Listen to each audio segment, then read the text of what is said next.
Everyone, iOS 16.4 has officially came out, so let's go and take a look at it on the iPhone SE's second generation actually, and see how this specific iPhone holds up on this version of software.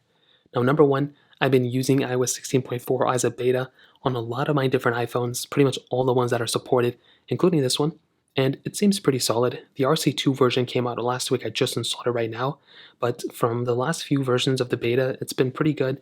Definitely not perfect, but I think it's gotten the job done for the most part, and there are tons of features added, which is the most beautiful thing. So for one, we now have 21 new emojis added within this specific update, which is beautiful.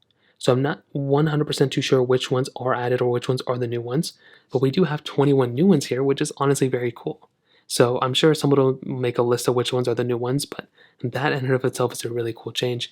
And anytime Apple makes those types of changes, it's honestly pretty awesome. Now, another big thing is that we now have the ability, this is the big thing I keep talking about, is that we now have the ability of installing or using our web applications and getting notifications from them. So before, there's a lot of web apps, Microsoft has their cloud gaming, as an example, and that is a web app as well. And what they've done is now Apple has given us the ability, is that we now have the ability of getting push notifications via our cloud gaming or any other web applications that we have. So this is something that is really cool. So in my opinion, that is awesome. I'm really happy Apple has made this because it just makes things that much easier. And I think this is teeing us up to basically getting third-party app support probably sooner than later.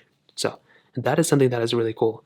On top of that, our phone call app, not the app itself, but our capability behind the phone app, basically if we're getting phone calls and whatnot, we can now enable our voice isolation mode within the microphone.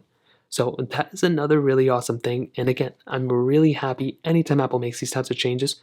We had this type of feature in our FaceTime application, but now that has been ported over to our phone call or just for our phone app in general. So that's a really nice thing we have now too. There's been lots of other cool little features added throughout, so it's definitely not the first thing. There's definitely just so many things around, which is really awesome. So should you install iOS 16.4? Like I mentioned, yeah, I would probably recommend installing this update.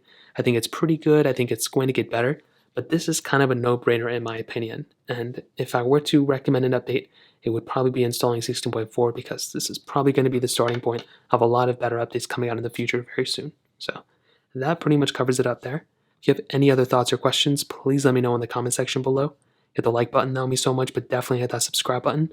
More importantly than everything else, I love every single one of you guys. Hopefully I'll catch you guys in the next video.